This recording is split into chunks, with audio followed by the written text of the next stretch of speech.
18वीं लोकसभा के नतीजे आए करीब करीब 24 घंटे हो गए हैं और जरूरी है कि कुछ आकलन कर लिया जाए। लेकिन आकलन करने से पहले एक बात जरूर कहना चाहते हैं, हिंदुस्तान ने अपने आप को बचा लिया, मेरे देश ने अपने आप को बचा लिया, मेरे देश के लोगों ने अपने आप को, अपने संविधान को, अपनी लोकतंत्र को बचा लिया। और इससे ज्यादा ओवरवेलमिंग, इससे ज्यादा भाव विभोर करने वाली बात दूसरी और कोई हो ही नहीं सकती। कुछ चीजें शीशे की तरह साफ है।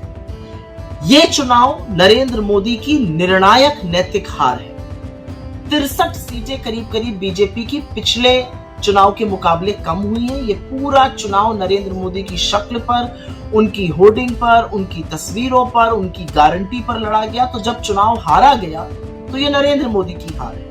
और असलियत ये है कि लोगों ने रिसाउंडिंगली रिजेक्ट किया है उनको, उनकी नफरत की राजनीति को, उनकी उल जलूल की बातों को और बीजेपी को। 63 सीटें करीब करीब कम हुई है बीजेपी की 2019 के मुकाबले। उसके अलावा सबसे बड़ी बात यह है कि नरेंद्र मोदी की खुद की मार्जिन मात्र 1.5 लाख वोट रही जीतने की। जबरदस्त चुनाव लड़ा अजय राय जी ने, कांग्रेस के अध्यक्ष बनारस में, उत्तर प्रदेश के अध्यक्ष हैं। और यही नहीं, आसपास की सीटें, चंदौली हुआ, जौनपुर हुआ, ये सारी सीटें बीजेपी हारी। तो बनारस का बहुत कुप्रभाव भी आसपास पड़ा बीजेपी के लिए।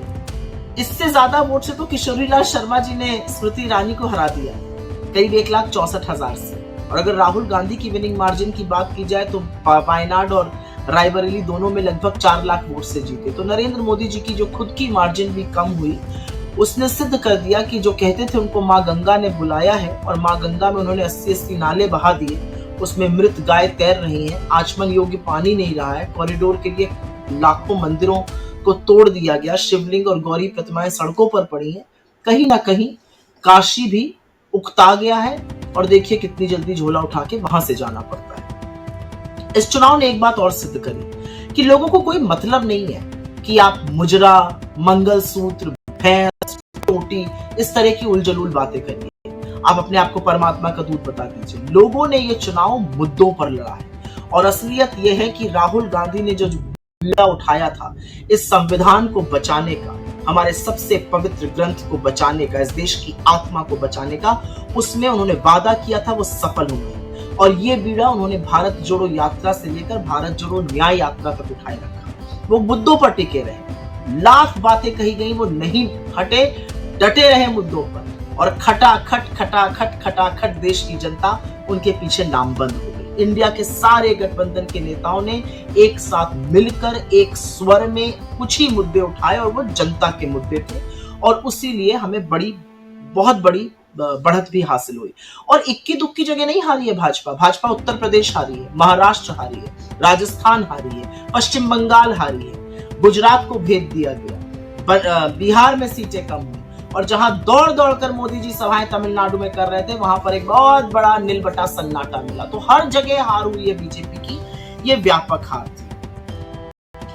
नरेंद्र मोदी जी के क्षेत्र के लिए कहा जाता था वो 10 लाख से जीतेंगे, वो तो 1.5 लाख से जीते। लेकिन कांग्रेस के सांसद रकीबुल जी असम में 10 लाख वोट से जीते। वो उस समुदाय से आते हैं जिसको नरेंद्र मोदी ने घुसपैठिया कहा था। तो इस देश की जनता ने उनको ढोल बजाड़े, ताशे बाजे बजाकर सदन में पहुंचा दिया और ये यकीन दिला दिया कि इस देश की जनता के खिलाफ मत बोलिएगा, क्योंकि फिर वो एक स्वर में आपसे बदला लेती है। 10 लाख से तो आप नहीं जीत पाए, लेकिन रकीबुल जी 10 लाख से जरूर जीते। मैं बात करना चाहती हूँ उत्तर प्रदेश की, क्योंकि वहां तो खेला हो गया और खेला होना ही था। दिख रहा था जब हम सड़कों पे जा रहे थे, रैली में जा रहे थे, दिख रहा था कि जनता कितनी उद्वेलित है और कितनी लामबंद होकर गठबंधन के साथ खड़ी है। सपा और कांग्रेस के गठबंधन के साथ जनता बेजोड़ तरीके से खड़ी है। ये सच है कि उसी जनता ने जिताया। और अमेठी की बात करना चाहती हूँ, किशोरीलाल शर्मा जी का जीतना एक बहुत बड़ा संदेश है, क्योंकि इस चुनाव में जनता ने कुछ बड़े संदेश दिए। उसमें से एक बड़ा संदेश है,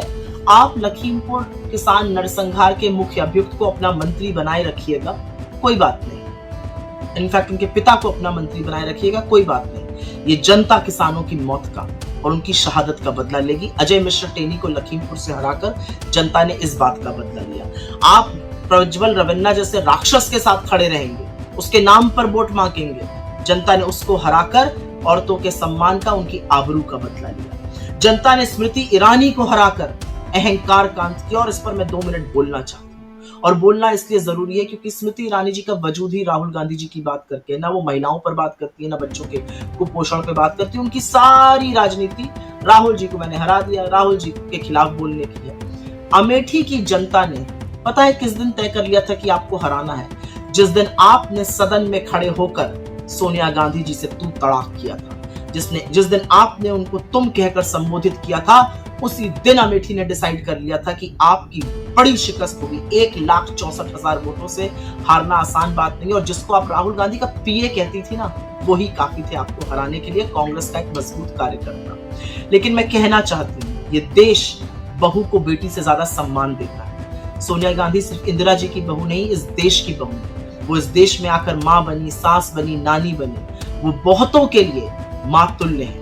उन्होंने अपने मुकाम पर इतनी इज्जत, इतनी गरिमा, इतनी मर्यादा से जीवन निभाया हिंदुस्तान में कि उस बहू के अपमान पर आपको गहरी चोट खानी पड़ी। और एक आपने बहुत बड़ी गलती कर दी स्मृति ईरानी, आपने प्रियंका गांधी की बड़ी भद्दी नकल उतारी अमेठी में। ये आपको नहीं करना चाहिए था। पता नहीं आपको पता है कि नहीं, अमेठी प्रियंका जी को अपनी बेटी मानता है। भैया जी कहकर उनको वहां पर आम जनता संबोधित करते हैं।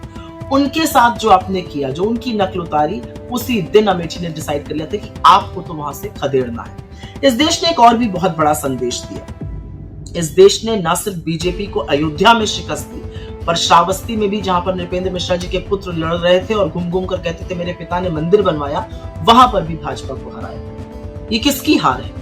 ये हार है उन लोगों की जिन्होंने प्रभु राम को एक छोटा सा बनाकर नरेंद्र मोदी को उनकी उंगली थाम दी। जिन लोगों ने गाने बनाए हम राम को लाए।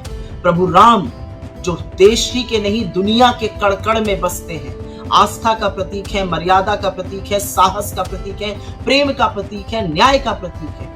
उन्होंने विराट रूप धारण करके आपको हराया, क्योंकि आपको राम का पुजारी बनना चाहिए था। आप राम के व्यापारी बन गए। और कमाल की बात तो तब है कि जब हिंदू खुद अपने हक के लिए, अपने अधिकारों के लिए जागा, जब उसने महंगाई और बेरोजगारी के खिलाफ वोट डाला, तो बीजेपी की आईटी सेल वाले हिंदुओं को ही कोसने लगे। और कोसने ही नहीं लगे, इतने घृणित, इतने अपमानित शब्द कहने लगे। किसी ने तो हिंदुओं को हिजड़ा तक कह डाला। हिंदू जाग चुका है, हिंदू समझ चुका है कि धर्म के स्वयंभू ठेकेदारों से ना ये धर्म चलेगा, ना उनके बच्चों का भविष्य चलेगा।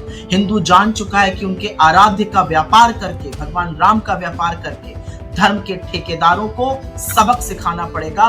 और हिंदुओं ने एक स्वर में आपको यूपी में, आपको बिहार में, आपको राजस्थान में, आपको महाराष्ट्र में, आपको पश्चिम बंगाल में, आपको तमिलनाडु में रिजेक्ट किया है हिंदुओं ने। ये याद रखिए। आप नाथुराम के उपासक हैं, आप श्री राम के उपासक नहीं हैं। श्री राम ने जब देखा कि आपने राम के उपासकों को, उनके अनुयायियों को बेरोजगारी से, महंगाई से, गरीबी से, गुर्बत से, महिलाओं को असुरक्षा से दबोचा हुआ है, तो उन्होंने खुद बदला लिया और आपको एक बड़ी शिकस्त दी। इसमें बहुत बड़ा संदेश है। अगर आप पढ़ना चाहिए तो जरूर पढ़िएगा। आस्था और धर्म कभी भी व्यवसाय नहीं बन सकता, जिसको आपने बनाने की कोशिश की।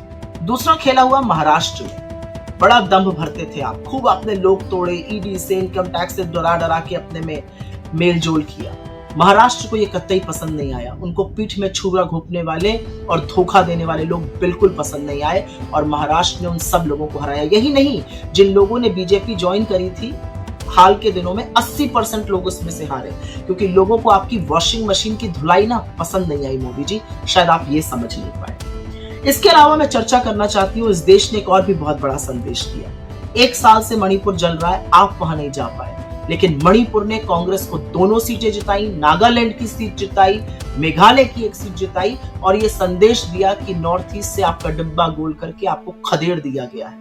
आप इस देश के एक राज्य को जलता छोड़ सकते हैं, उसके हाल पर छोड़ सकते हैं, लेकिन कांग्रेस ने नहीं छोड़ा, राहुल गांधी ने नहीं छोड़ा, और इसीलिए मणिपुर हमारे साथ लामबंद होकर खड़ा हो गया। मैं 2 बातें और कहना चाहती हूँ। आपने टीवी इंटरव्यू के दौरान एक शब्द का प्रयोग किया था, कौन राहुल। आशा है याद आ गया होगा, और अब याद रहेगा। वो राहुल जिसने आपकी नींद उड़ा दी है, जिसने आपके दिन का चैन खत्म कर दिया है। वो राहुल जिसने आपके प्रधानमंत्री बनने पर प्रश्न चिन्ह लगा दिया। वो राहुल जो इस देश के गरीबों, मजदूरों, किसानों, महिलाओं, युवाओं के साथ खड़ा हो गया और आपको ललकार दिया। वो राहुल जिसने आपकी 63 सीटें हरवा दी। वो राहुल जिसने आपको शिकस्त दी। वो राहुल जो इस देश का बेटा है, वो राहुल जो इस देश का भाई है, वो राहुल जो इस आपकी तरह इस देश का राजा नहीं बनना चाहता, इस देश का बेटा और भाई बन के रहना चाहता है। याद रखिएगा कौन राहुल। एक और बात कहने की है और ये कहनी जरूरी है, इस देश का लोकतंत्र का चौथा स्तंभ मीडिया, मुख्य धारा का मीडिया जो मलबा बन चुका है, जिस मीडिया ने अपनी विश्वसनीयता, अपनी साख, अपने लोकतंत्र के चौथे स्तंभ के रोल को गिरवी रखकर, बेचकर नरेंद्र मोदी का चरण वंदन किया, उस मीडिया की आज कोई विश्वसनीयता बची ही नहीं है। वो नैरेटिव बनाने में तो निष्प्रभावी रहा ही। असलियत यह है कि नरेंद्र मोदी ने करीब 80-85 इंटरव्यू दिए और उस इंटरव्यू में एक में भी नैरेटिव नहीं बना पाए, बल्कि उल्टे अपनी मिट्टी पलीद करी इंटरव्यू में। प्रत्युत्तर ही नहीं पूछे गए। नरेंद्र मोदी ने कहा मैं परमात्मा का स्वरूप हूं। इंटरव्यू करने वाले उनका चेहरा देखते रहे कि शायद भगवान ही नजर आने लगे। नरेंद्र मोदी ने कहा कि क्या मैं सबको गरीब बना दूं?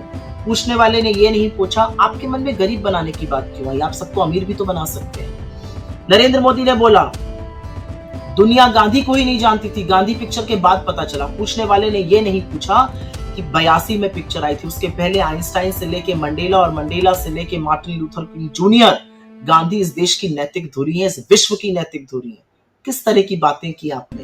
तो मुख्य धारा के मीडिया ने वो हाल किया आपका, इतना माहौल बनाया आपका जो शायद पहले कभी नहीं बना था। मुख्य धारा का मीडिया शेयर मार्केट पे चर्चा करता रहा, लेकिन मुख्य धारा के मीडिया ने बेरोजगारी और महंगाई पर चर्चा नहीं की। और एक दो शब्द तो मैं जरूर बोलना चाहूंगी उन लोगों के लिए जो बड़े बड़े एग्जिट पोल लाते हैं। जब मोदी जी की लुटिया डूबने लगती है, जो उनके तारणहार बन के आ जाते हैं, प्रशांत किशोर जैसे लोग, क्या है इनकी राजनीति, क्या है इनकी साख, क्या है इनकी विश्वसनीयता, जो बीजेपी को अकेले दम पर 300 350 सीट दे रहे थे। क्यों आते हैं आप हर बार उनके तारणहार बन के?